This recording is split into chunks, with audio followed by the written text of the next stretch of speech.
então boa tarde a todos. Vamos dar início à aula 5, embora esteja escrito 6 ali, eu vou corrigir.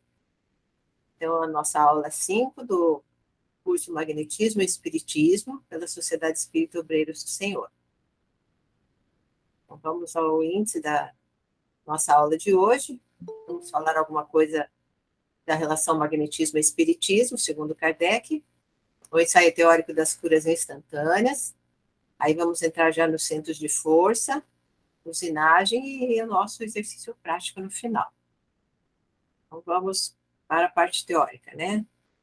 Magnetismo e espiritismo, vamos lá.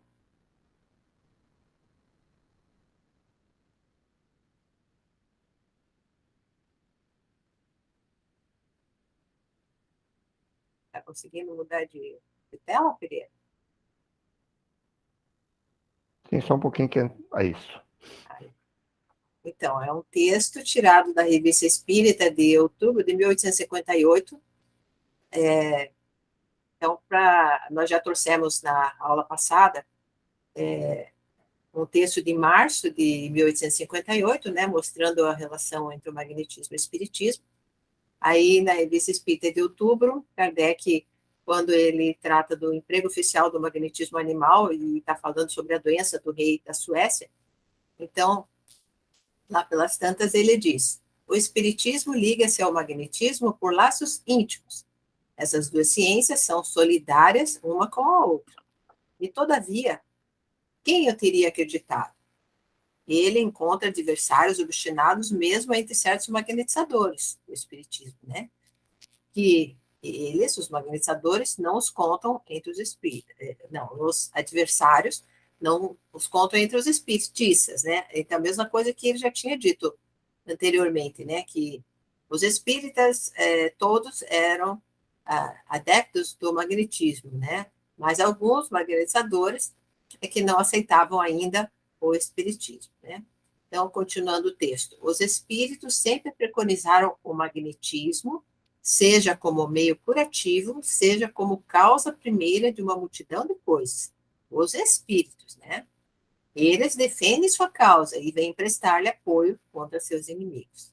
Então, aí, o Kardec atestando que os espíritos também são favoráveis ao estudo do magnetismo, né? Um outro trecho aí, só para não dizer agora que às vezes dizem, mas isso porque em 1858 era o início ainda do magnetismo, né? E depois, com o tempo, com os estudos, com a experiência, o Kardec largou o magnetismo. Então, a gente traz esse texto aqui, que é da Revista Espírita de janeiro de 1869, que foi o ano em que ele desencarnou, né? Que ele desencarnou em março. Então, você vê que até o final ele ainda pensava da mesma forma, né? Então, no texto que tem o título Estatística do Espiritismo, ele comenta: o magnetismo e o espiritismo são, com efeito, duas ciências gêmeas, que se completam e se explicam uma pela outra, e das quais aquela das duas que não quer se imobilizar não pode chegar a seu complemento sem se apoiar sobre a sua congênere.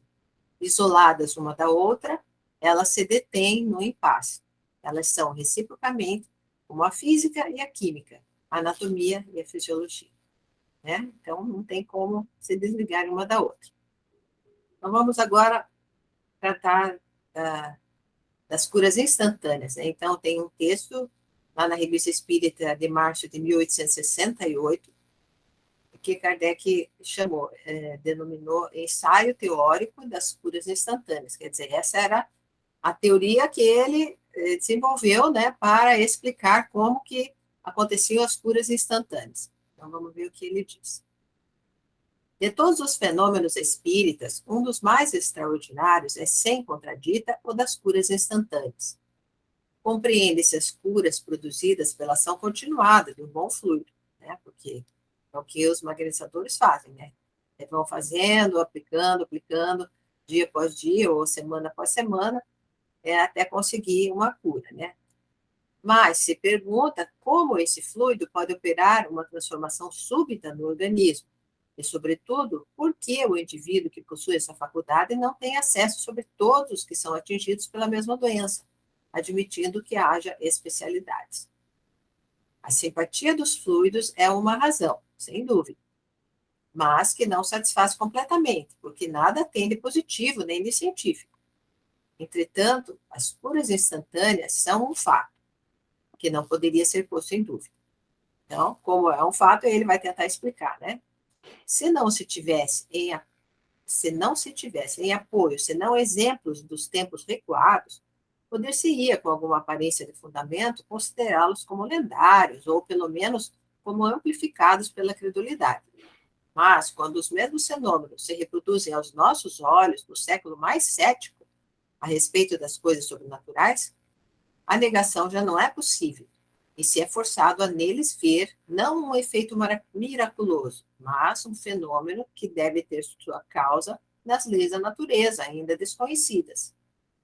A explicação seguinte, deduzida das indicações fornecidas por um médium em estado de sonambulismo espontâneo, está baseada em considerações fisiológicas que nos parecem projetar luz nova sobre a questão.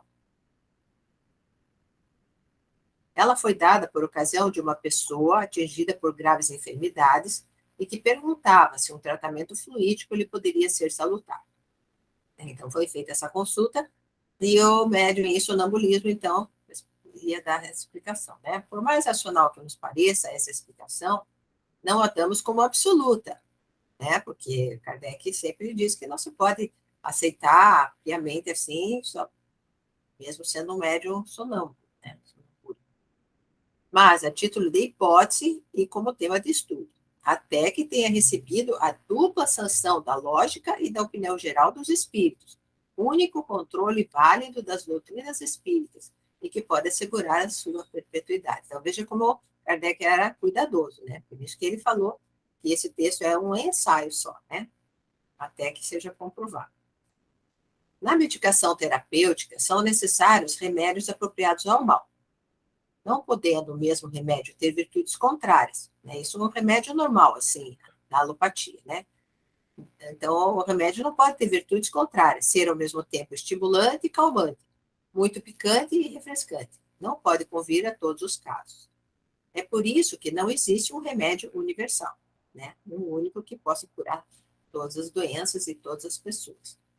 Dá-se o mesmo com o fluido curador, verdadeiro agente terapêutico, cujas qualidades variam conforme o temperamento físico e moral dos indivíduos que o transmitem. Há fluidos que superexcitam e outros que acalmam, fluidos duros e outros suaves, e tem muitas outras nuances.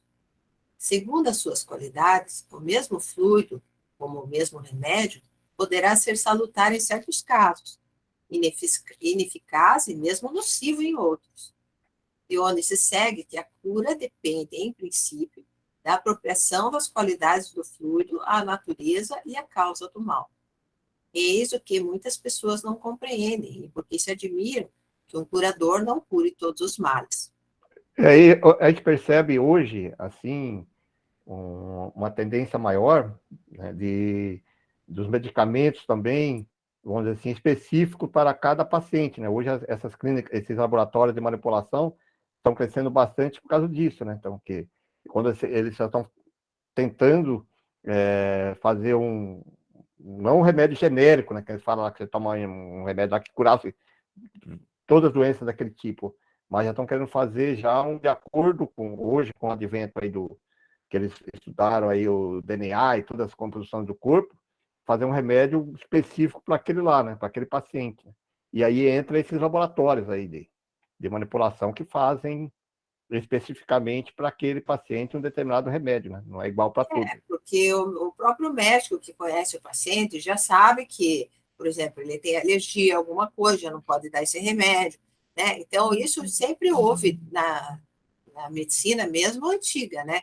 Então, à medida, você sabe que tem lá 2, 3 tipos de remédio para a mesma doença, mas aí, dependendo do paciente e dos sintomas que ele apresenta, que seria a doença dele, né, específica dele, então o médico vai tentar adaptar qual daqueles 2, 3 que existem é que podem funcionar melhor, né? Quanto mais o médico conheça o paciente, melhor vai ser a receita, né? Mas ainda existe a grande resistência dos grandes laboratórios, né? Porque eles não querem isso, né? Eles querem fazer um remédio que vende em massa, né? que serve lá, analgésico, em geral. E aí existe até um pouco meio de resistência nesse sentido, né? Os orientais lá na China, os outros, eles usam muito isso, as questões específicas para cada um, né? Dosagem específica, tipo de remédio. Mas Nós aqui nós vamos falar mais ou menos alguma coisa aqui para frente em relação à homeopatia, né? Que também tem essas nuances, né? Então, a essa causa inteiramente física das não curas, deve-se acrescentar uma toda moral, que o Espiritismo nos dá a conhecer. É que a maioria das doenças, como todas as misérias humanas, são expiações do presente ou do passado, ou provas para o futuro. São dívidas contraídas, cujas consequências devem ser sofridas até que tenham sido saldadas. Aquele, pois, que deve suportar sua aprovação até o fim, não pode ser curado. Esse princípio é um motivo de resignação para o doente, mas não deve ser uma desculpa para o médico que procurasse, na necessidade da aprovação, um meio cômodo para abrigar a sua ignorância. Então, claro, aquele que vai curar, no caso nós aqui como magnetizadores, a gente não tem que tentar algumas vezes e dizer, mas então é porque ele tem que passar por isso mesmo, então não vai se curar. Não é isso, a gente não pode se acomodar nisso, a gente tem que fazer todas as possibilidades, né? Extinguir todas as possibilidades, inclusive, como a gente já viu, trocar de magnetizador, inclusive, para que a gente possa beneficiar esse paciente da melhor forma possível. Às vezes não cura, mas consegue aliviar, né? E, e também essa questão, assim, que aqui o Kardec não entra em maiores detalhes, né, mas ele fala questão do passado, a gente lembrar sempre que a maioria dos problemas mais sérios que a gente tem, de doenças, assim, consideradas kármicas, por exemplo, um câncer ou alguma doença mais séria, crônicas, né, doenças crônicas, debilitantes e tal, muitas vezes nós escolhemos, né, fizemos a nossa programação no plano espiritual, até às vezes como um gatilho, digamos assim, né, como, digamos, se eu não despertar para as questões espirituais, eu quero ter uma doença, mais ou menos nessa tal idade, né? Porque até lá eu tenho que despertar para as questões, né, espirituais e para poder cumprir a minha programação. Então, se até lá eu não conseguir despertar sozinha, eu quero ter uma doença, porque aí eu paro tudo, paro de trabalhar, paro de me voltar para as questões materiais e vou começar a refletir, pensar o porquê disso, o porquê daquilo, né?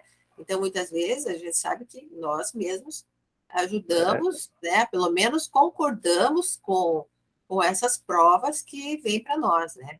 Mesmo assim, é só a gente olhar o texto quando ele fala, esta causa inteiramente física das não curas deve acrescentar uma toda moral. Se for uma questão moral, aqui ele fala que o espiritismo não dá a conhecer. Por isso que nós somos considerados magretadores espíritas, nós temos que ter consciência disso, que às vezes, como a Sônia falou, nós temos que buscar, às vezes, uma culpa do passado, que está lá um problema dessa doença que está manifestando hoje, ou nós temos que buscar integrar essa cura moral, como que mudança de comportamento, de postura, né? Que vai facilitar a cura dele, né? Se a gente pensar só no magnetismo, só no fluido, nós não vamos conseguir o resultado, mas se nós trabalharmos com toda essa questão evangélica, questão da casa espírita, aí nós possuímos uma mudança moral que pode facilitar essa cura da pessoa, né? É isso que ele quer dizer lá, né? O esclarecimento da pessoa, Esclarecimento, né? é. Então, tudo isso, por isso que na casa espírita Uhum. é o local ideal, né? Então, consideradas unicamente do ponto de vista fisiológico, as doenças têm duas causas, que até hoje não foram distinguidas, e que não podiam ser apreciadas antes dos novos conhecimentos trazidos pelo Espiritismo. É da diferença dessas duas causas que ressalta a possibilidade das curas instantâneas em casos especiais, e não em todos. Certas moléstias têm a sua causa original na própria alteração dos tecidos orgânicos, é um dos tipos daí de causa, né? Uma alteração do próprio tecido do corpo físico, né?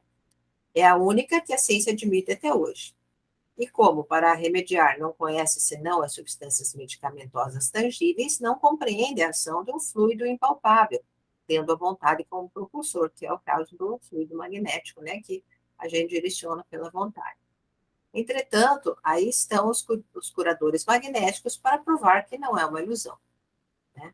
Então, mesmo as questões físicas, orgânicas, o magnetismo tem condições de tratar, né? Então, ele continua, nesse caso, na cura das doenças dessa natureza, pelo influxo fluídico, a substituição das moléculas orgânicas mórbidas por moléculas sadias, né?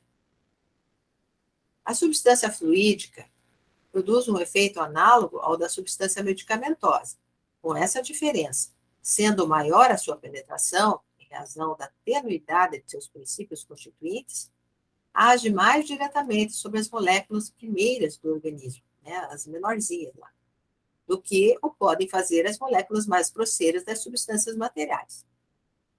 Em segundo lugar, sua eficácia é mais geral, sem ser universal, porque suas qualidades são modificáveis pelo pensamento, né? Porque um medicamento físico, assim, né, uma substância, um medicamento alopático, ela não vai ser modificada, né? Vai tomar e a ação dela é sempre a mesma. A reação do organismo é que vai diferir de uma pessoa para outra.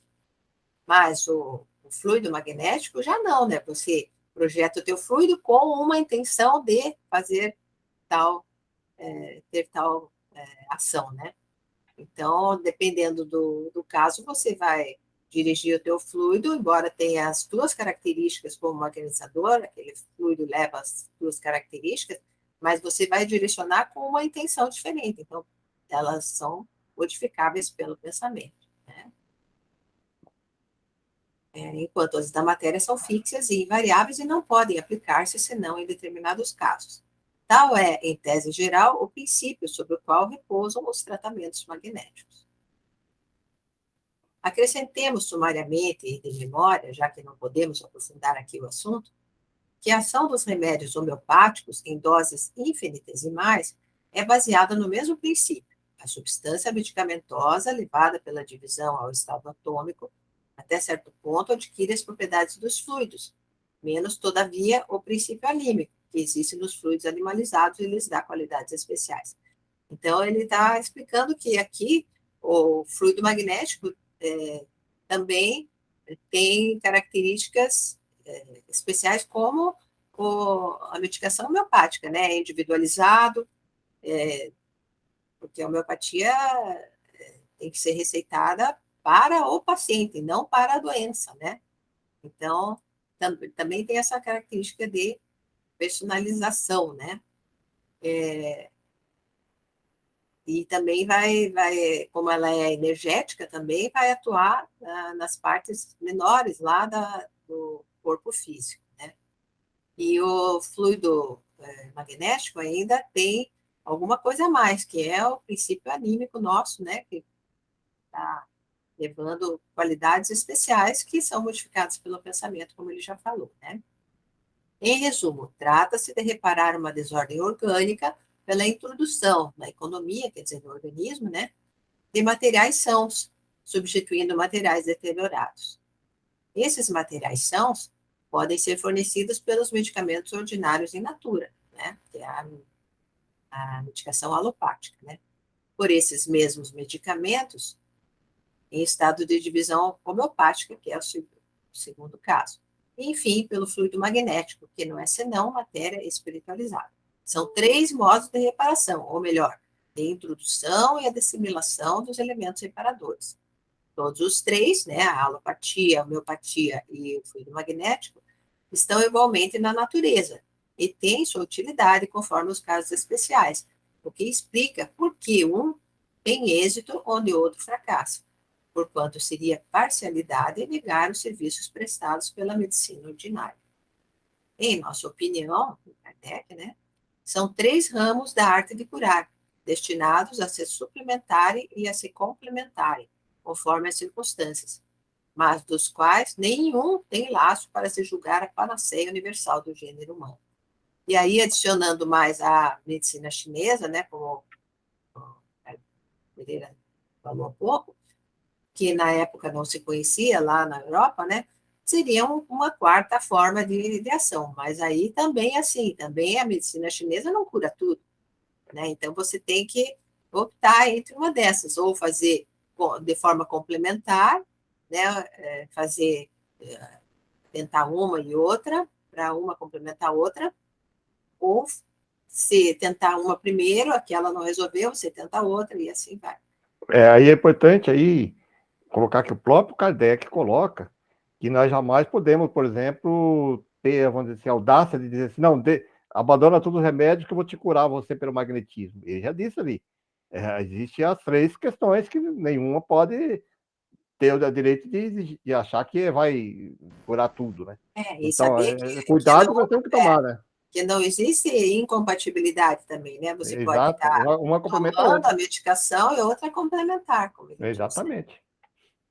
Então, cada um desses meios poderá, pois, ser eficaz, se empregado a propósito e adequado à especialidade do mal. Mas, seja qual for, compreende-se que a substituição molecular necessária ao restabelecimento do equilíbrio não pode operar-se senão gradualmente, e não por encanto e por um golpe de batuta. Se possível, a cura só pode ser o resultado de uma ação contínua e perseverante, mais ou menos longa, conforme a gravidade dos casos. Então, até aí ele está tratando do tratamento pelo magnetismo usual, né? Entretanto, as curas instantâneas são um fato, e como não podem ser mais miraculosas que as outras, é preciso que se realizem em circunstâncias especiais. O que o prova é que não se dão indistintamente para todas as doenças, nem para todos os indivíduos, que é bem raro, né? A cura instantânea é bem raro. É, pois, um fenômeno natural, cuja lei deve ser buscada. Ora, eis a explicação que se lhe dá. Para a compreender, era preciso ter o ponto de comparação que acabamos de estabelecer. Certas afecções, mesmo muito graves e passadas ao estado crônico, não têm como causa primeira a alteração das moléculas orgânicas, mas sim a presença de um mau fluido, que, a bem dizer, as desagrega, perturbando a sua economia. Sucede aqui como num relógio, em que todas as peças estão em bom estado, mas cujo movimento é parado ou desregulado pela poeira. Nenhuma peça deve ser substituída, contudo, ele não funciona. Para restabelecer a regularidade do movimento, basta expurgar o relógio do obstáculo que o impedia de funcionar, que é, no caso, a poeira, né?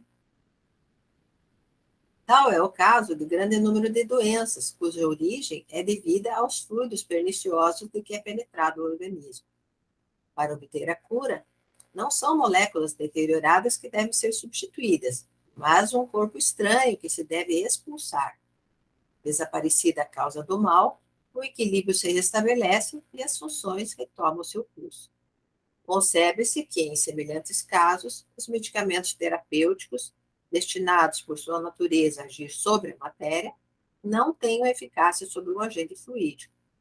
Por isso, a medicina ordinária é impotente em todas as moléstias causadas por fluidos viciados, e elas são numerosas. A matéria pode se opor à matéria, mas a um fluido mau é preciso opor um fluido melhor e mais poderoso. A medicina terapêutica, naturalmente, falha contra os agentes fluídicos. Pela mesma razão, a medicina fluídica falha onde é preciso opor a matéria à matéria. A medicina homeopática nos parece ser o intermediário, o traço de união entre esses dois extremos, e deve particularmente triunfar nas afecções que poderiam chamar-se mistas. A homeopatia.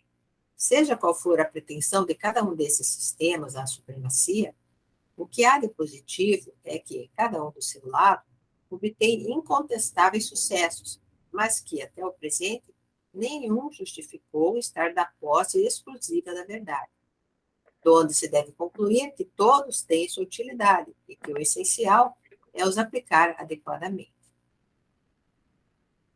Não temos que nos ocupar aqui dos casos em que o tratamento fluídico é aplicável, mas da causa pela qual esse tratamento pode, por vezes, ser instantâneo, ao passo que, em outros casos, exige uma ação continuada. Essa diferença se prende à própria natureza e à causa primeira do mal. Duas afecções que aparentemente apresentam sintomas idênticos podem ter causas diferentes. Uma pode ser determinada pela alteração das moléculas orgânicas, e nesse caso é preciso reparar, substituir, como me disseram, as moléculas deterioradas por moléculas sadias, operação que só pode ser feita gradualmente. A outra, né, caso, que seria devido à infiltração de fluidos maléficos, né, nos órgãos saudáveis, de um fluido mau, que ele perturba as funções, né? Então, vamos ver o que ele diz, né, sobre isso. Neste caso, então, do fluido mau ainda, vamos dizer, não se trata de reparar, mas de expulsar. Esses dois casos requerem, no fluido curador, qualidades diferentes.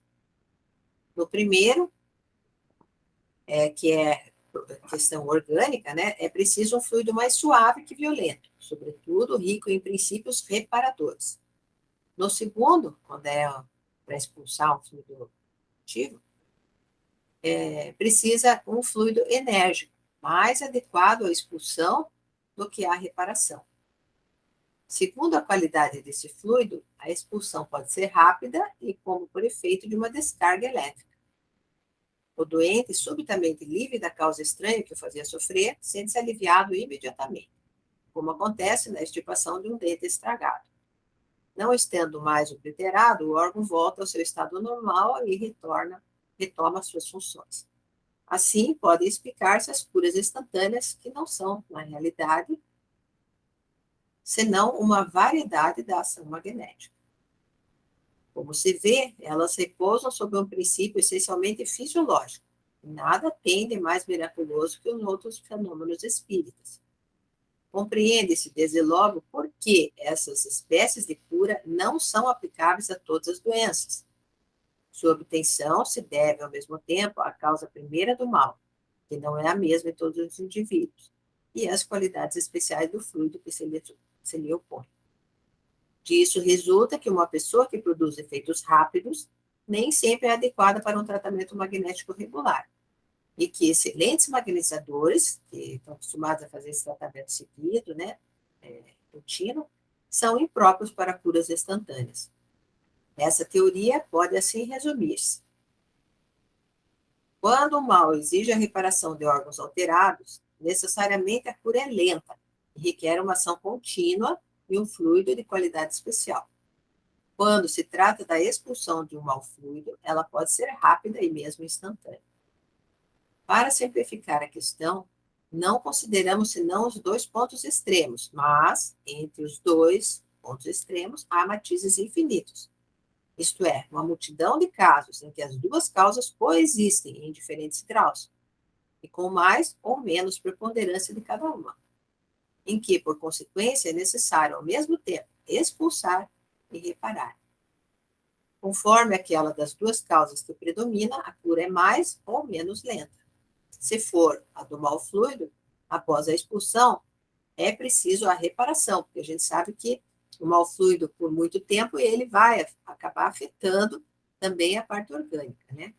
Se for a desordem orgânica, após a reparação, é necessária a expulsão. Até para retirar o próprio fluido também em excesso que a gente possa ter doado para o paciente, né? Então, isso é muito comum, a gente percebe claramente isso nos casos emocionais, né? Depressão, é conjunto, né? Que nem ele fala aí, a necessidade de você expulsar esses fluidos densos e também fazer a parte da reparação, né? Percebe bem mais claro nesse tipo de paciente. a cura só é completa após a destruição das causas. É o caso mais comum. Eis porque os tratamentos terapêuticos muitas vezes precisam ser complementados por um tratamento fluídico e reciprocamente. Alguém que já tenha feito um tratamento, às vezes para a parte orgânica, mas ainda não ficou legal. E às vezes aí com o tratamento magnético você consegue harmonizar, né? Eis também porque as curas instantâneas, que ocorrem nos casos em que a predominância fluídica é, por assim dizer, exclusiva, jamais poderão tornar-se um meio curativo universal. Conseguintemente, elas não são chamadas a suplantar nem a medicina, nem a homeopatia, nem o magnetismo ordinário. A cura instantânea, radical e definitiva pode ser considerada como um caso excepcional, né? Então, é raro, né? Bem raro. Considerando-se que é raro, tá? primeiro. Então, ele vai dizer o motivo de ser caso excepcional, porque é raro, primeiro, que a expulsão do mal fluido seja completa no primeiro golpe. Então, digamos, é uma obsessão, né? E você faz o dispersivo, né? Caminha a entidade e tal, vamos supor, mas dificilmente ainda consegue retirar tudo de uma vez. Às vezes ainda fica um resquício, a pessoa é obrigada a voltar mais vezes até que todo esse fluido negativo seja retirado, né? E segundo motivo, que a causa fluídica não seja acompanhada de alguma alteração orgânica, o que obriga, num e no outro caso, a ele voltar várias vezes. Né? Então, a maioria das vezes, coincide, né? Até porque, como a gente já falou, o fluido, durante muito tempo ali, um fluido pernicioso, vai levar a alguma lesão orgânica. Enfim, não podemos maus fluidos emanar senão de espíritos maus, sua introdução na economia se liga muitas vezes à obsessão. Daí resulta que, para obter a cura, é preciso tratar ao mesmo tempo o doente e o espírito obsessor. Essas observações mostram quantas coisas devem ser levadas em conta no tratamento das doenças e quanto ainda resta aprender a tal respeito. Além disso, vem confirmar um fato capital que ressalta da obra A Gênese, a Aliança do Espiritismo e da Ciência. O Espiritismo marcha sobre o mesmo terreno que a ciência, até os limites da matéria tangível. Mas, enquanto a ciência se detém nesse ponto, o Espiritismo continua seu caminho e prossegue suas investigações nos fenômenos da natureza, com auxílio dos elementos que colhe no mundo extramaterial. Apenas aí está a solução das dificuldades contra as quais se choca a ciência. Né? Então, até ali, a ciência até meio que aceita, depois disso já ficou complicado. Né? Aí Kardec coloca uma nota. A pessoa cujo pedido motivou essa explicação está no caso das doenças de causa complexa. Seu organismo está profundamente alterado e, ao mesmo tempo, saturado dos fluidos mais perniciosos que a tornam incurável apenas pela terapêutica ordinária. Uma magnetização violenta e muito enérgica não produziria mais que uma superexcitação momentânea, logo seguida de maior prostração, ao ativar o trabalho da decomposição. Né? Então, ele quer dizer isso, como já foi provavelmente uma obsessão, né? Um fluido pernicioso ficou muito tempo e já alterou bastante a parte orgânica, então o magnetizador vai ter que, não adianta querer tirar tudo de uma vez, vai ter que ser aos poucos, porque é um doente crônico, né? Então, vai aos poucos, vai retirando e vai fortalecendo ao mesmo tempo, né? Porque senão enfraquece demais. Por isso que existe até aquele tabu assim, quando a obsessão é muito intensa, se você afastar o espírito, a pessoa acaba desencarnando, né? Isso é porque não é bem cuidado, né? Porque a pessoa está enfraquecida, né? Então, ao mesmo tempo que ela está envolvida com esse fluido, ela está muito enfraquecida. Aí, se você retira o fluido de uma vez, ela, sem que você vá tratando a parte física, ela fica muito debilitada, né? Porque esse fluido é intenso, assim, para tentar tirar de forma instantânea o fluido, é como ele diz ali, né? Pode ativar ainda mais o trabalho de decomposição do corpo físico, né? Então, o melhor mesmo em doente crônico, seja por que causa for, você já saber, olha, como a doença é longa, então você também vai ter que fazer um tratamento longo, né? Com paciência, vai impregnando teu magnetismo, no sentido de retirar o fluido negativo, mas também recuperar a parte orgânica. Então, seria necessário uma magnetização suave, continuada por muito tempo, fluido reparador penetrante e não um fluido que abala, mas que nada repara. Consequentemente, ela é inacessível à cura instantânea. Olha aí, pessoal, tá aí um texto aí importante, eu acho que para todos que estão iniciando o estudo do magnetismo, compreenderem, né? Primeiro, por que nós sempre estamos falando que há necessidade do magnetizador espírita conhecer a doutrina espírita, conhecer as questões ligadas à mediunidade, porque aqui ele já fala nessa questão, olha, a questão da obsessão, que, né, ele coloca aqui nesse último texto aqui. Você tem que trabalhar toda essa parte, trabalhar a parte da questão moral do paciente, e aí você, pouco a pouco, fazendo ele se modificando, e você vai, nem coloca o texto aqui, às vezes tem que ser contínuo. Você faz uma sessão, ele dá uma melhorada, na outra você vai colocando mais algumas ideias que melhora a parte moral dele, explicando alguns princípios. E no caso nosso aqui, nós trabalhamos junto, em conjunto com os grupos de obsessão, que nós vamos aí tratando o obsessor.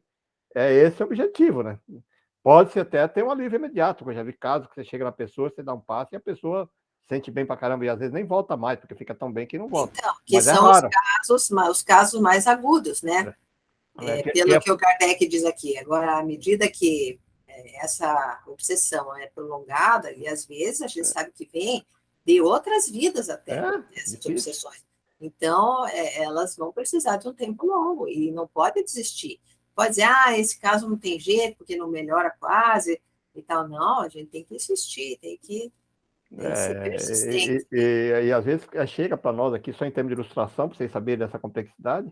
Eu recentemente estou tratando uma pessoa, num caso aí, que ela fez todos os tipos de exames, e vem da idade de 13 anos, já todos os exames possíveis na medicina tradicional aqui, não consegue um diagnóstico dessa dor que ela sente.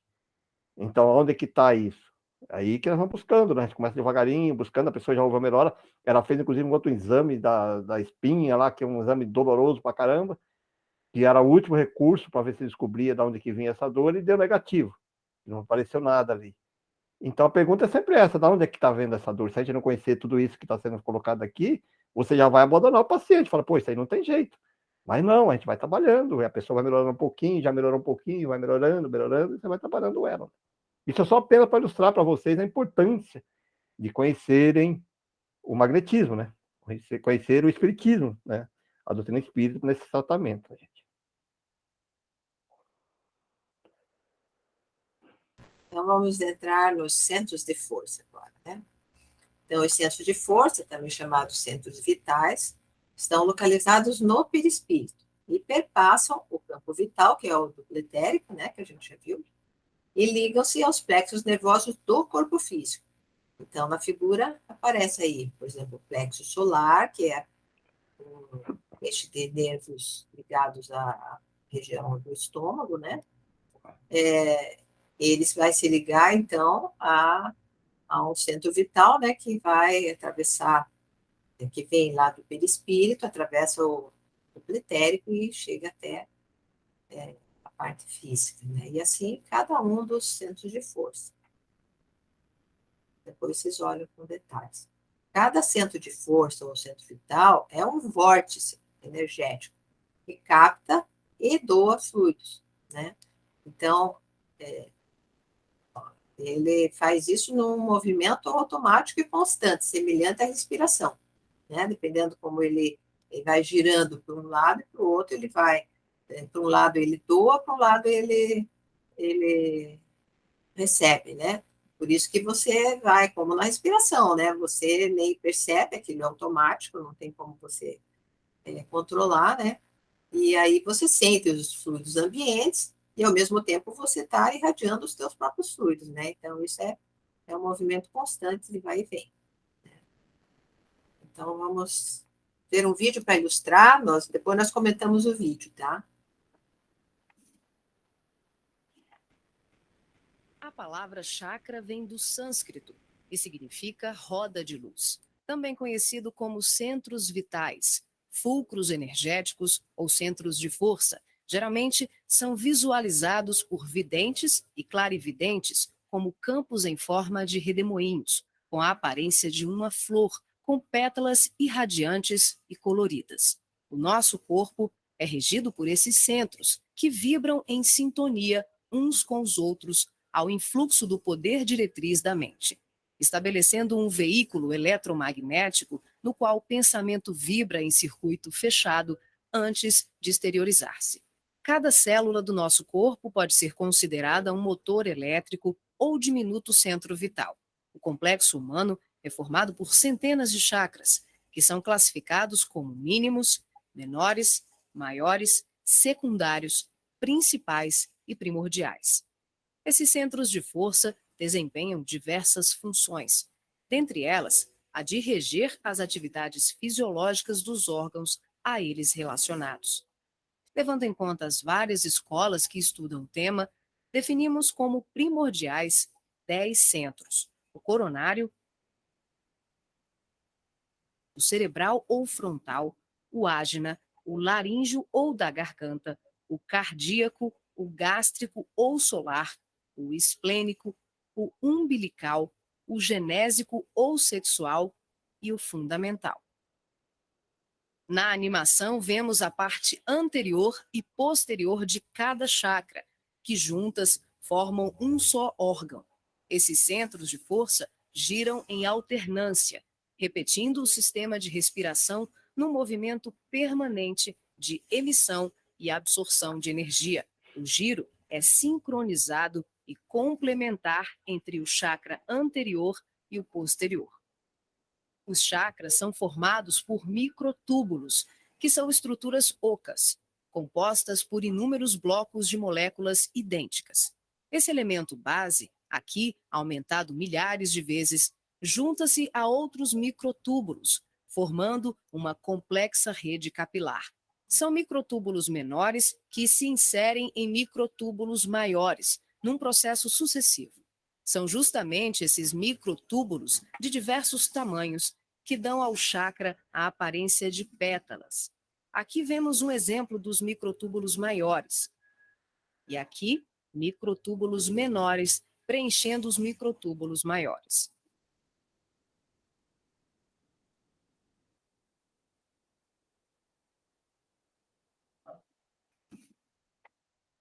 Aí, vamos para o outro vídeo.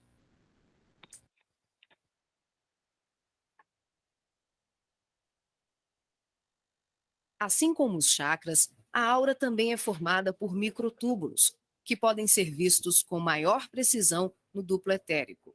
Os microtúbulos se afunilam, ficam cada vez menores e penetram os poros das membranas celulares. Como os citoplasmas das células é constituído em grande parte por água, que é uma das substâncias mais suscetíveis à magnetização, podemos concluir que o nosso bem-estar ou os nossos males físicos são frutos da nossa forma de ser e pensar. É assim que as vibrações positivas ou negativas geram saúde ou doença em nossas vidas. Tudo é resultado da direção e da qualidade que damos às nossas correntes mentais. Nessa animação, vemos através da aura e dos corpos. Os chakras estão ampliados e representados como lunetas se expandindo. Podemos observar o sincronismo das camadas mais externas com as mais internas. Temos os campos ligados ao corpo mental em amarelo, ao corpo astral em rosa e ao duplo etéreo em azul. Os centros de força das camadas superiores envolvem completamente os centros das camadas mais densas. Cada parte da luneta está contida na outra. Os microtúbulos maiores são preenchidos pelos menores.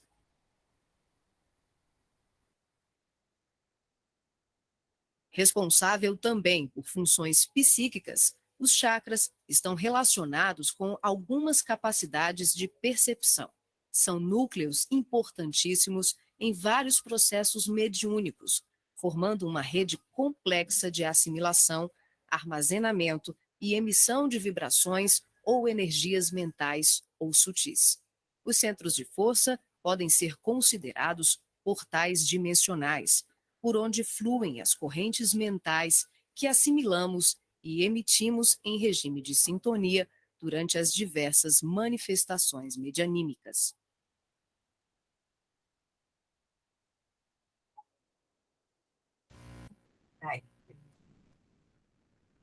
Então, vocês viram lá que foi citado alguns centros de força.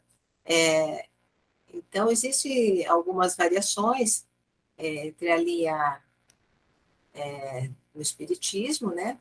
E algumas linhas orientais, né? Então, por exemplo, foi citado ali o Ajna, por exemplo, que ele é muito próximo ao centro frontal, então a gente nem considera ele, né? A gente usa só o frontal mesmo, né? Então, aqui estão os principais centros vitais, né? Que a gente conhece, depois nós vamos ver mais alguns ali no próximo slide. Então, veja, coronário, frontal, laríngeo, cardíaco, gástrico, esplênico. Lembrando que o esplênico é 45 graus, né? Que todos são, por exemplo, aqui dá para ver, né, na figura mais à direita, que todos são voltados para a frente ou para as costas, né? E o único que é no outro eixo é o esplênico, né? É 45 graus, então, tá? Então, ele não é 90, que 90 seria bem lateral, né? Ele é entre o lateral e a parte da frente, né? Sempre do lado esquerdo, né? O genésico, e daí vamos ver, e daí atrás o básico, o lombar, que na linha oriental chama Meng-Mei, e o humeral, tá? Isso é importante vocês gravarem esses nomes, que pode haver variação em outras literaturas que você vai colocar, mas essa nomenclatura que nós, magnerizadores, que estudamos através de Jacomelo e todo aquele grupo, nós usamos esses nomes, né? Então, para ficar bem claro, senão a pessoa fala assim, mas fulano falou que era outro nome aí. Não, nós usamos esse nome, é importante vocês entenderem o princípio disso. A questão de nomenclatura pode variar aí de uma linha para outra, né? Então, mas é esse que nós usamos e é esses os principais centros que nós trabalhamos, né? Daí vamos ver que tem mais no próximo slide, mais alguns. Então, nesse slide está mostrando o reverso do coronário, tá? Porque o coronário é lá em cima, né? No alto da cabeça, e o reverso aqui na parte de baixo. Está mostrando também, nessa figura do lado aqui, o reverso do esplênico.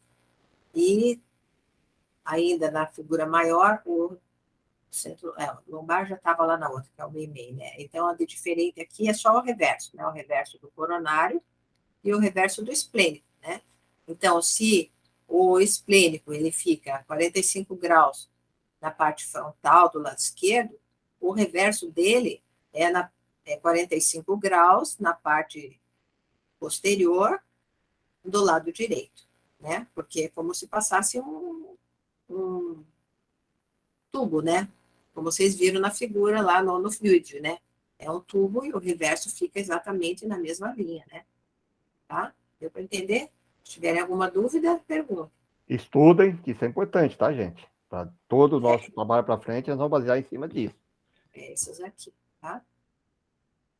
Então, aí nós vamos dar uma passada geral, mais ou menos as características de cada centro de força, né?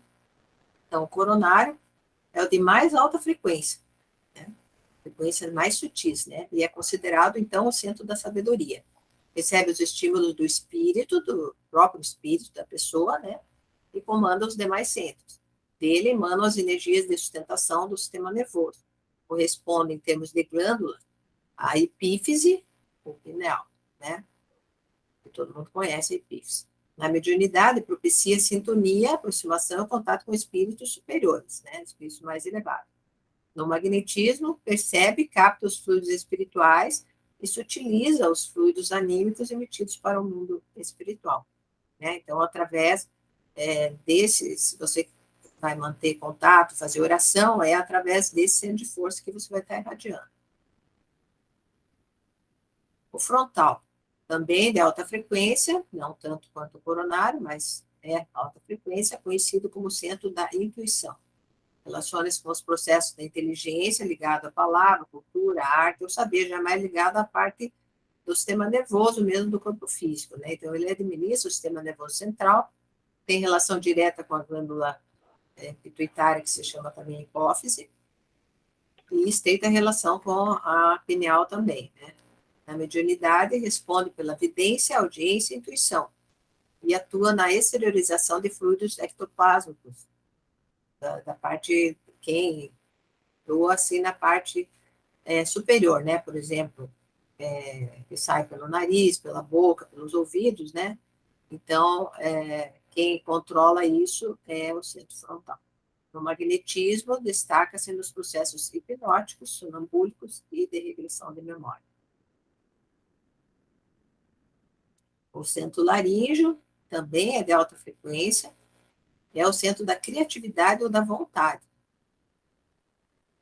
Então, você vê que quando ele está bloqueado, né? Aí a pessoa fica, às vezes, totalmente bloqueada psiquicamente também, né? Então, fazendo a correspondência com glândulas, né? Ele se liga às glândulas tireoide e paratireoide que ficam nessa região, né? Preside os fenômenos vocais e as atividades do timo, que a gente vai ver nas aulas 8 e 9, nós vamos ter sobre anatomia e fisiologia, né? Aí a gente vai ver a posição direitinho de cada uma dessas glândulas. Exerce, então, o centro laríngeo exerce significativo papel de filtragem dos fluidos anímicos, quando em direção aos fluidos e campos espirituais. Na mediunidade, atua na exteriorização do ectoplasma e marca a presença na psicofonia. Então, tem a ver com a psicofonia. No magnetismo, é o centro usinador, por excelência, dos que praticam o sopro, né? Que nós vamos estudar isso, como é que é essa questão do sopro. Não é muito usado, mas em alguns casos é necessário. Centro cardíaco, de frequência intermediária, e é considerado como centro de sentimento. É o único de frequência intermediária, tá? Então, ele lida também com as questões do sentimento, relaciona-se com o sistema circulatório e nervoso autônomos, né? Então, as emoções, tudo que vão atuar, vão agir, tanto que dá taquicardia, essas coisas por emoção, tudo isso é gerenciado pelo centro cardíaco. Na mediunidade, assimila e transmite campos emocionais. No magnetismo, usina fluidos sutis e dota os fluidos espirituais de uma cola psíquica, né? Por ele ser intermediário, né? E represa os fluidos densos e volumosos vindo do circuito centros vitais inferiores para os superiores, né? Então, ele evita que energias mais densas possam chegar nos centros de força superiores, tá? Centro gástrico, esse é muito comum, ele tem frequência baixa, não tão baixa como os genéticos e tal, o básico, mas ele já é uma energia mais densa, é o centro vital por excelência, também conhecido como solar ou de cura.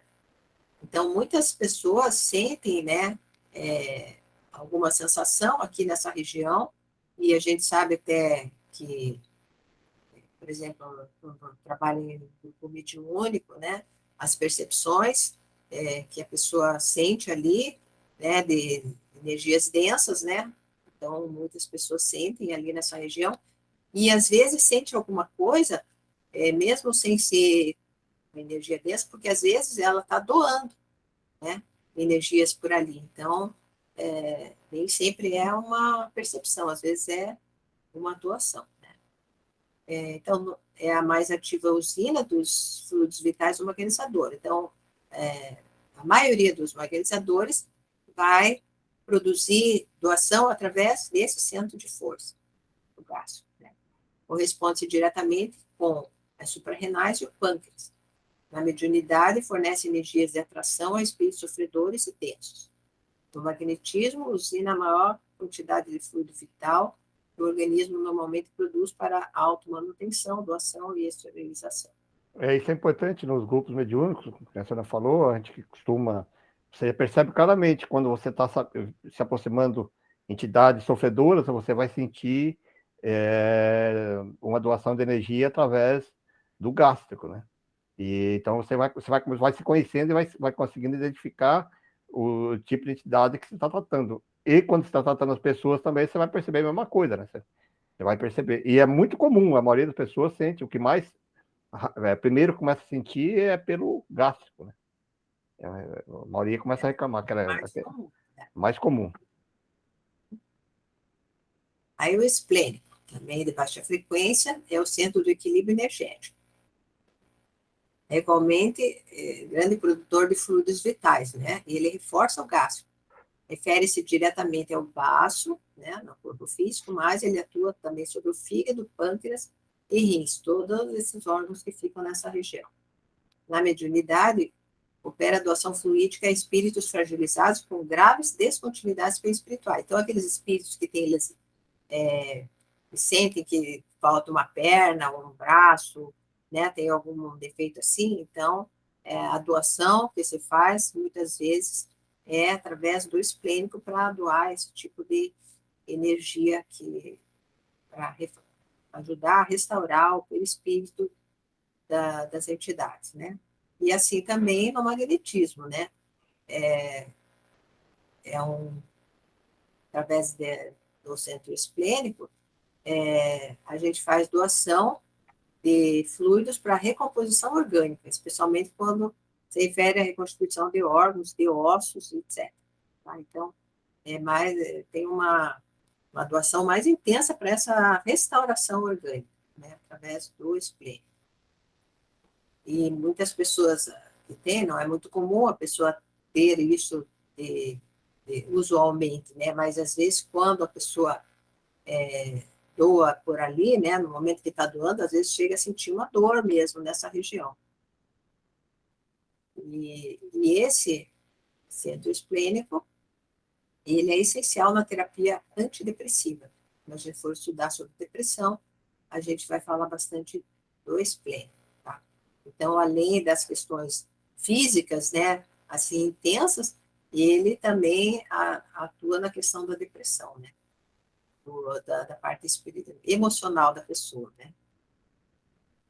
Aí o genésico, né, é de baixíssima frequência, é o centro procriador, né, corresponde-se, então, com as gônadas, que são as glândulas reprodutoras, né, tanto masculinas como femininas, é o templo modelador de formas e estímulos.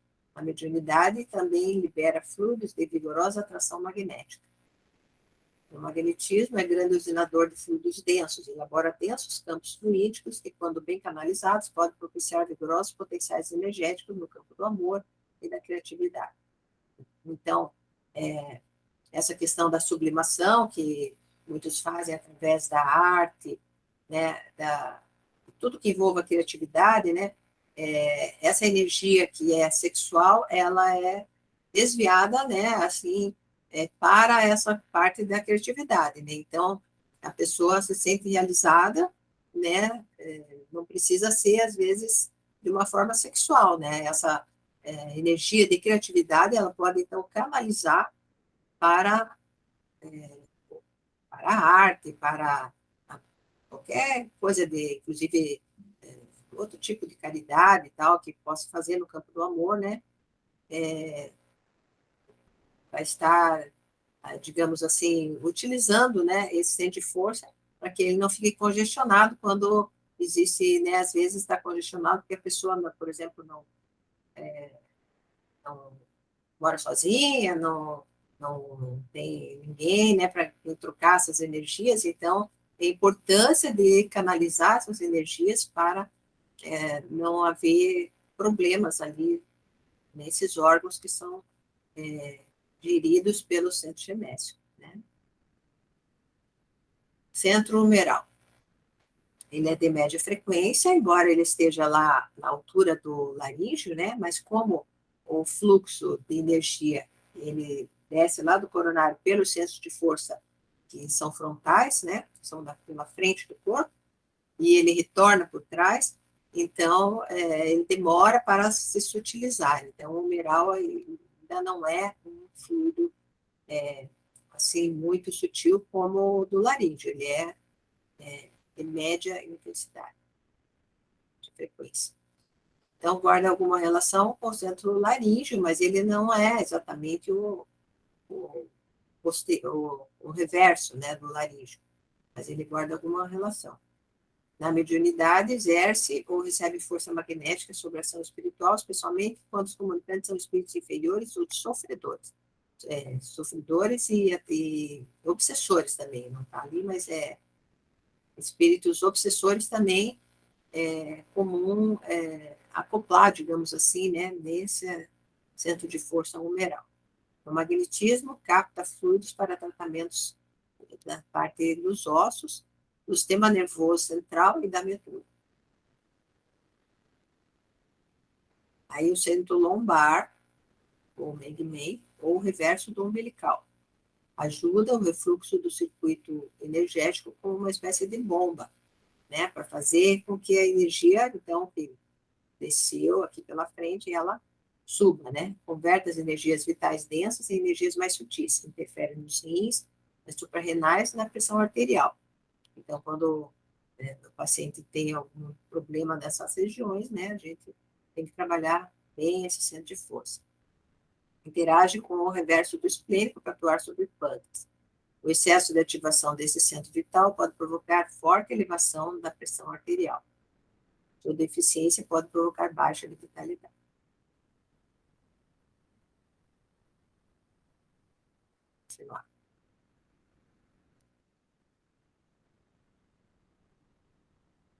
Aí o baixo. De frequência semelhante ao genético, é o centro de preservação, responsável pelo circuito de refluxo dos fluidos da base, né? Como a gente viu, né? O refluxo que desce pela frente e sobe, né? Então, ele se localiza na base da coluna vertebral, na região do cóccix, né? Relaciona-se com o genético, mas sua primordial função é de propiciar o retorno dos fluidos. Se ele estiver congestionado, vai dar bastante problemas físicos e perispirituais.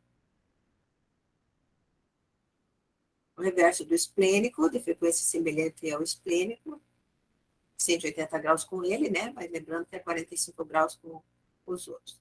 Quando desequilibrado, pode sugar fluidos do cardíaco, provocar sintomas de humor, flutuação, tristeza, etc., em ligação com o esplênico, causar diminuição da vitalidade, travar o refluxo dos fluidos. Importante ser trabalhado em casos de depressão também, né? Então, não só o esplênico, como o reverso dele tem que ser trabalhado em casos de depressão. E a gente tem visto que cada vez mais, né, as pessoas vêm com sintomas, né, de depressão ou até com diagnóstico médico de depressão. E o reverso do coronário, né? É o mais denso dos centros reversos, tá? Localiza-se no períneo, região entre a parte posterior do órgão genital externo e o orifício final do intestino. E ele se volta para baixo, né? Assim como o coronário se volta para cima, o reverso dele é para baixo. Para atuar nesse centro de força, o paciente deverá ficar deitado de lado, na posição fetal, bem na borda da maca, se a gente usa a maca, né? Senão fica mais complicado, né? Vou fazer o reverso coronário, mas a gente vai ensinar depois lá quais as técnicas para poder atuar sobre ele. E ele atua nos problemas geniturinários e também na esquizofrenia, porque ele é aquele que, digamos, ele simbolicamente ele prende a pessoa no plano terreno, né? O pé no chão, vamos dizer assim, né? E o esquizofrênico é uma pessoa que tem essa dificuldade, né, de se prender na questão do espaço-tempo e tudo, né? Então, na esquizofrenia existe alteração desse centro de força. Então, acho que era isso, né? Então, lembrando o termo usinagem, que a gente usou algumas vezes aí, esse termo usinar significa transformar, se for olhar no dicionário, né, significa transformar uma matéria orgânica em outra, que seja de utilidade. Assim, por analogia, o Jacó passou a utilizar esse termo para denominar o processo que ocorre no organismo do magnetizador, ao transformar os seus elementos orgânicos em substâncias serem transportadas pelo seu fluido vital no ato de doação fluídica. Você pode dizer que está doando ou está usinando, né?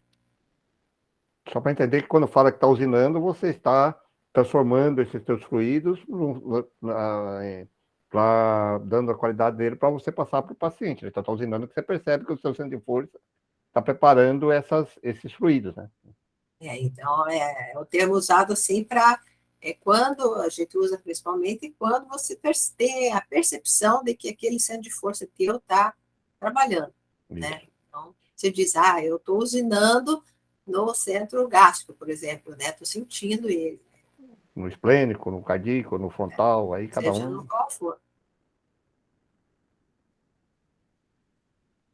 E aí, o exercício prático, então, dessa vez, Nós vamos continuar fazendo aqueles outros, daí nós vamos querer saber como é que vocês fizeram durante a semana.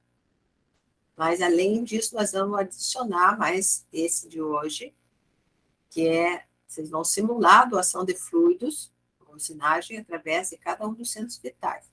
Tá? Prestar atenção em cada um dos centros de força, tentar doar através deles, um de cada vez. Perceber se sente alguma coisa ou não. Né?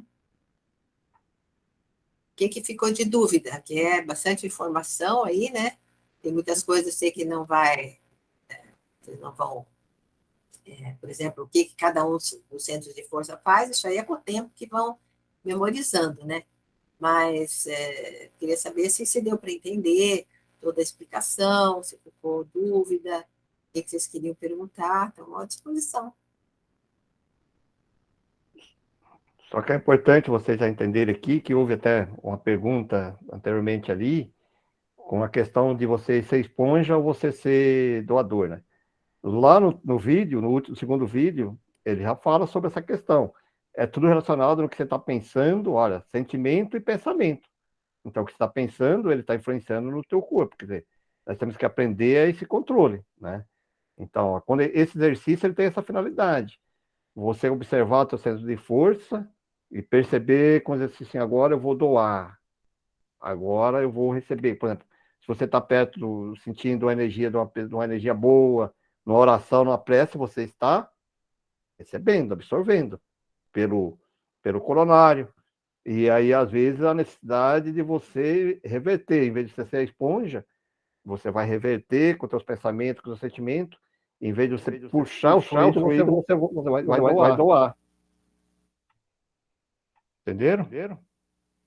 Tá com... Deu eco? Deu eco. Melhorou? Posso fazer uma pergunta? Pode falar, Rafael. Então, eu quando eu estava na câmara de passe, muitas vezes, eu sentia sair do meu frontal aqui. Eu via bolas, às vezes eram azuis, às vezes eram verdes, então ele ia se fechando. Primeiro eu via a luz saindo muito, muito forte, depois ela ia se estreitando, daí eu via ela sair em bolas, assim. Quando eu estava na câmara de passe. E era nas cores de verde, azul. Eu sentia muito forte nessa região aqui, do frontal, né? Então, aí é toda uma questão que nós estávamos falando aí. Tem um problema aqui no meu microfone. Está ouvindo agora? Escutando, né? É que eu tirei o microfone aqui que tem um problema. Então, aí é que nós estamos falando. Você tá, por que o frontal? O frontal não foi falado ali agora, que ele tem essa questão ali de doação. Você está doando para a pessoa ali, com certeza para o frontal, não vai ser pelo coronário, porque o coronário é mais de recepção, né, de receber. Você está doando os fluidos para as pessoas. Então, é a questão de você direcionar esse fluido. A percepção de ver cores é uma questão já meio dupla vista, de possibilidade de você perceber. Alguns percebem, outros não. Mas a maioria das pessoas, que o exercício tem essa finalidade, você vai começar a perceber que você está doando por esse fluido, está usinando esse fluido, pelo centro frontal. Eu também tenho essa capacidade, eu sinto bastante, mas eu não percebo, não vejo cor, não vejo nada, mas eu percebo. Se eu estou transmitindo para uma pessoa mais intelectualizada, lá, um espírito, ou a quem eu estou atendendo ali, e eu preciso treinar pelo frontal, eu sei que é uma coisa ligada mais à intelectualidade. Entende o raciocínio? E assim como nós dissemos já, se você está começando a sentir pelo gás, você percebe que é mais uma coisa mais orgânica, física, né, de sofredor, né, de sofrimento. Então, isso é você se autoconhecer.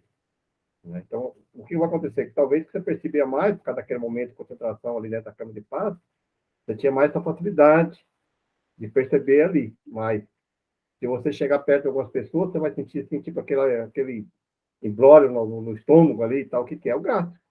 Olha, puxa, tá aí uma pessoa que está sofrendo, um sofredor. Aí você vai inverter e vai voar, é diferente. Eu dei o exemplo da câmara de passe por a gente tratar de passe, mas no grupo mediúnico, aí você sente dependendo a doação que você está dando ou você está, vamos dizer, atendendo ali, você começa a sentir em várias partes, né? Exatamente. O grupo mediúnico é um lugar bem bacana de você aprender a sentir esse fluido, né? E aí você consegue a diferença que vem, você consegue perceber que tipo de atividade ali, né?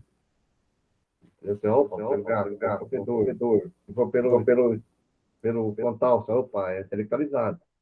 Aí você vai se conhecendo, aí você vai revertendo. Quando você vai, por exemplo, falar com essa entidade intelectualizada ali, você vai doar pelo frontal, mas aí você vai doando bastante.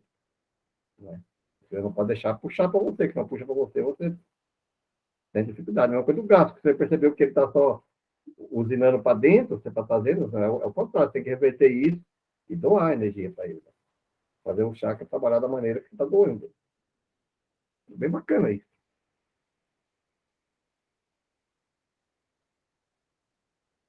Pessoal, eu vejo que a pessoa fica meio assustada. Nossa, nem começou a estudar o magnetismo. Não, na prática já está tão complicado assim, mas não é não, gente. É tempo. A Fran quer falar, pode falar. Eu queria falar só uma curiosidade, porque na medicina chinesa, né, eu estudei também e fiz a terapia do cone hindu, que é aquele cone que coloca no ouvido e coloca fogo, né? Ele faz a limpeza dos chakras. Então, eu tive que estudar um pouco sobre cada um, e é bem interessante quando você está atendendo um paciente, você coloca o cone e ele é dividido pelos chakras, né? Cada parte do cone representa cada chakra. E dependendo da onde ele está limpando mais, a fumaça fica mais densa, o fogo do cone fica mais alto, muda a cor do fogo, e aí você consegue perceber qual chakra está sendo trabalhado. E daí, na hora que você vai passar para o paciente o que foi feito, né? Você vai comentando sobre os chakras e a pessoa vai se identificando realmente, conforme o significado de cada chakra, o que ela está passando. Então, assim, só por uma questão de curiosidade mesmo, né? Quando a gente fez, ele trabalha essa questão de limpeza e harmonização dos chakras na medicina chinesa. Então, a medicina chinesa vamos entrar aqui em detalhe, o detalhe das questões, porque primeiro que não estudei, não sabemos que nem diz Kardec. Para a gente falar, para ter alguma opinião sobre isso, teríamos que estudar profundamente sobre isso para saber os fundamentos. Mas, claro, eles têm os fundamentos deles. Tá? Então, aqui não vamos entrar em mérito da questão, não. Mas, se vocês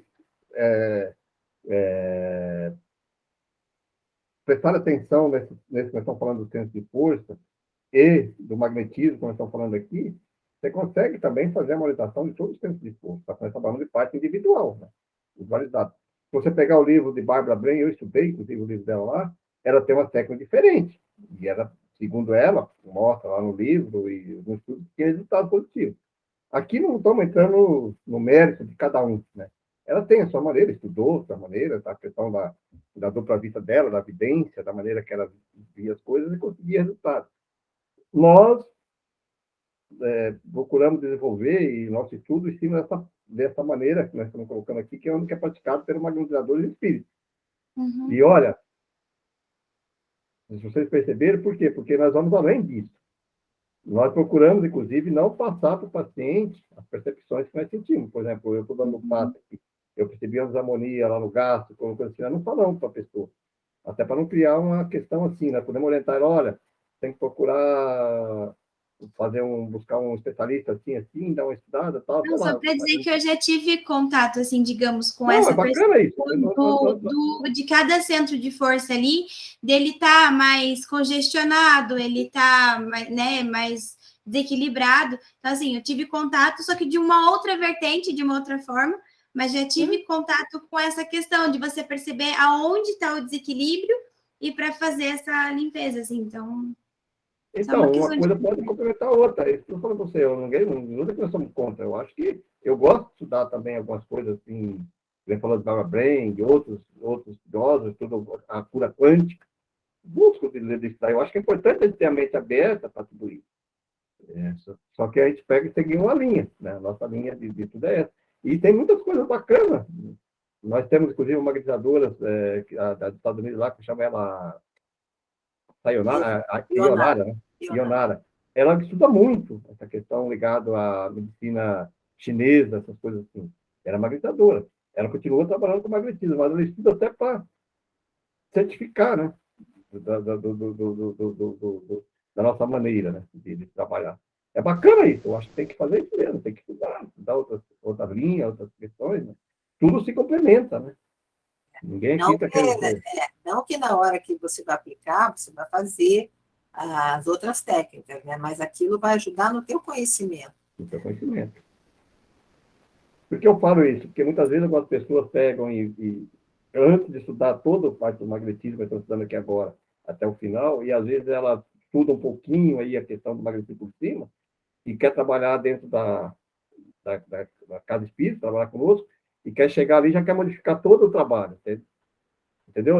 Quer pegar o outro lado e dizer, não, porque assim, peraí. Cada coisa é um. Se você pegar o reiki tem a cuidado dele lá, dá resultado, mas ele tem a maneira dele trabalhar, ninguém está criticando e resultado positivo. Só que eles são reiki, nós somos magnetizadores. E assim vai a medicina oriental, mas é importante você conhecer tudo. Conhecer todos esses tipos de coisas que vai. Eu acho que isso é uma maneira de comprovar que existe o fluido. Isso é mais importante. Existe a ação do fluido que existe o centro de força do chakra. Já é um ponto bem positivo nisso. E não é só o espiritismo que está falando, não é só magnetizadores que estão falando. Opa, isso existe lá também, né?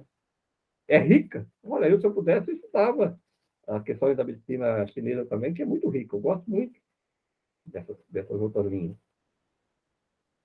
Mais alguém? Francisco, Jorge, uma dúvida?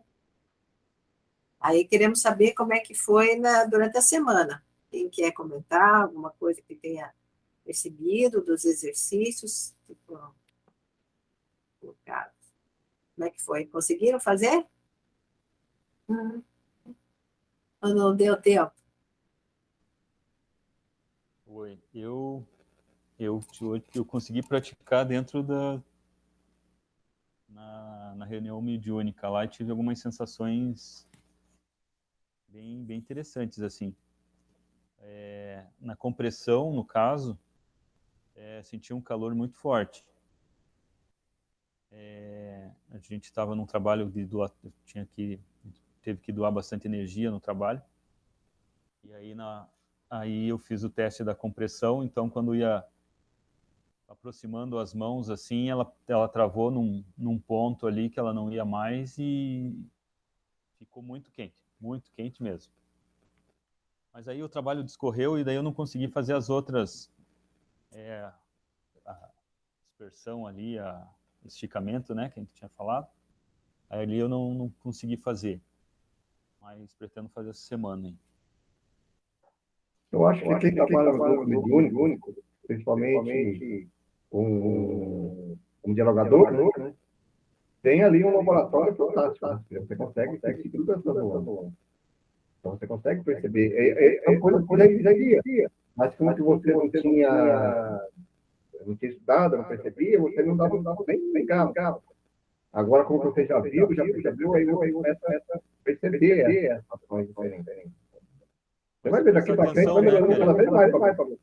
Começa a prestar atenção naquilo que você já sabia que acontecia, né? Mas não tinha nome para aquilo.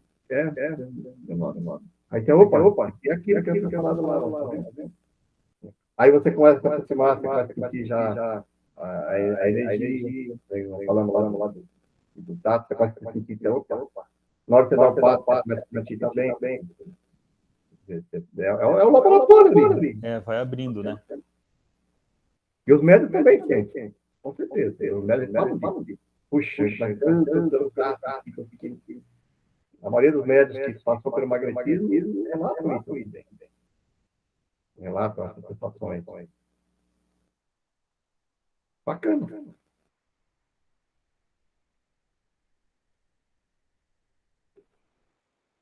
Ninguém mais treinou durante a semana? Vocês têm que treinar, hein? Senão depois vão...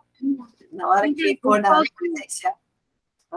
Eu treinei pouco, mas eu percebi assim que eu consigo esticar até certa altura, até certo comprimento, mais do que isso, assim, eu já perco a percepção, e na hora de comprimir, vai chegando, assim, quanto mais perto, assim, como se fosse igual a Sônia falou, uma bola de borracha, assim, ela não estoura, é como se estivesse apertando e ela vai, assim, se esticando, mas chega uma hora que para, que não dispersa, assim.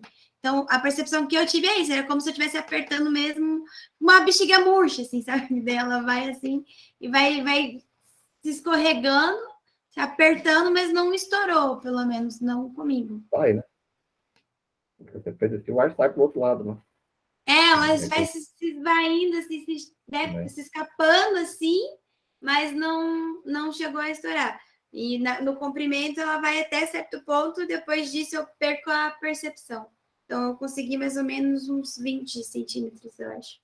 É que o princípio é o mesmo, né? Se você pega, por exemplo, você falou de um balão, se você vai apertando ele, uma hora o ar vai ter que romper para o lado, né? A pressão vai ser grande e ele vai romper. E se você vai esticando ele também, uma hora vai romper o ar. Vai romper, vai sair de fora, ele sai, né? Então é o mesmo princípio, né? Da borracha que você falou é bacana mesmo. Vai puxando, chega a hora que ele vai romper, né? Aí cada um tem um, aí é de acordo com a densidade desse fluido. Se você está trabalhando com desse, ele vai ficar mais compacto. Mas se ele é mais sutil, ele vai indo, ele vai escapar, né? Não tem como. O bacana de tudo isso é que você começa a sentir, né? Você começa a perceber. Isso que é o bacana, né? É a mesma coisa agora com o seu Eu percebi também que eu não, por exemplo, se eu só mentalizar, eu já sinto, eu não preciso assim, fazer todo o exercício igual, né? Se eu só parar assim, eu já começo a sentir circular aqui. Não precisa mais apertar as mãos, fazer a rotatividade. Só no aproximar ali, concentrar, eu já sinto correr na mão, assim, já é palpável para mim. Não, isso que nós falamos lá, então até que foi no exercício seguinte, foi o objetivo até é esse mesmo, né? É chegar nesse ponto, né? É que como você já trabalhava com outras questões anterior, né? Então, você já evoluiu mais rápido. Mas aí eu me preocupo, o Jorge, o Francisco, que não tem mediunidade, que não lidaram muito com isso, tem que começar a exercitar bastante, porque senão depois vão, né, quando chegar no presencial, que a gente vai começar com as práticas, né? Vai ter ainda um pouquinho de teórica, mas a maior parte é prática. E aí, então, é bom que vocês estejam já exercitando nesse período, né? Para não chegar lá e aí, nossa, eu não sinto nada, não percebo nada. Né? Não que não vá poder estudar e continuar, não é isso. Mas vocês vão ficar frustrados, né? Poxa, a gente podia sentir pelo menos alguma coisinha, né? Acho que o Francisco quer falar. Então, diga, Francisco. Não, nas tentativas, nos exercícios, eu senti realmente nas palmas, né? Então, nesse movimento de fechar e abrir, eu senti, assim, uma concentração maior de alguma substância, alguma coisa ali, um pouco mais quente, mas na palma, não nas pontas dos dedos, né?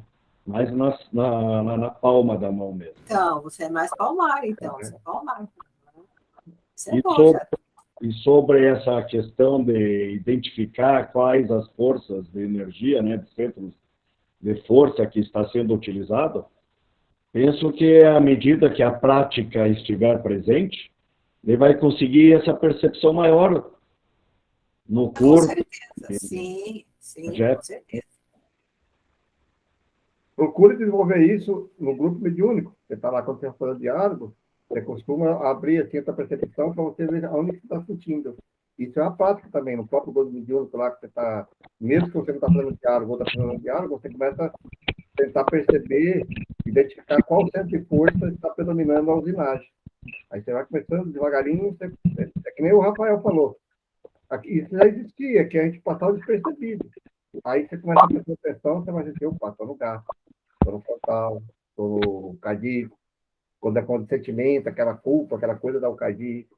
Aí você começa a sentir. Mas é com o tempo, você tem que começar a abrir a mente para isso, né? Ficar mais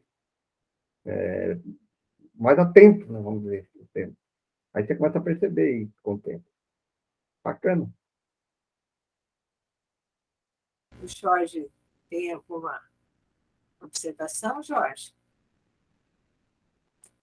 Um pouquinho. Não, Sônia, muito corrido a vida, tá? Não consegui fazer nada, para ser sincero. Tá?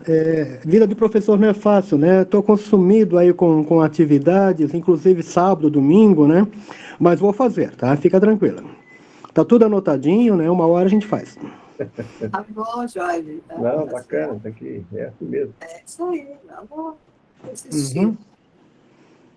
Então tá bom, daí, se ninguém mais tiver pergunta, Josiane quer falar alguma coisa? Eu quero. Então, Sônia, eu tenho feito as práticas, né? Mas, assim, não tenho percebido muita evolução, para ser sincera, assim, sabe? Desde o início eu percebo, eu consigo sentir, mas, assim, não é tão evidente quanto alguns relatos aí. O meu, eu percebo mais, assim, consigo sentir, mas não acredito que seja muito intenso. Não sei se me fiz entender.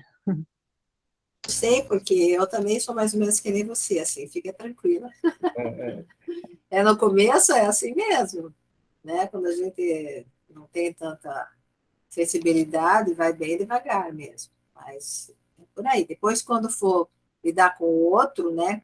Com o colega, digamos que vai servir de paciente e tal, aí aos poucos vai melhorando, vai evoluindo um pouco mais rápido, né? Eu acredito que sim mesmo. Então, vamos, é um dia de cada vez, né? É isso aí. Tá legal. Ou se ninguém mais quiser comentar nada, alguém se voluntaria para fazer a oração final?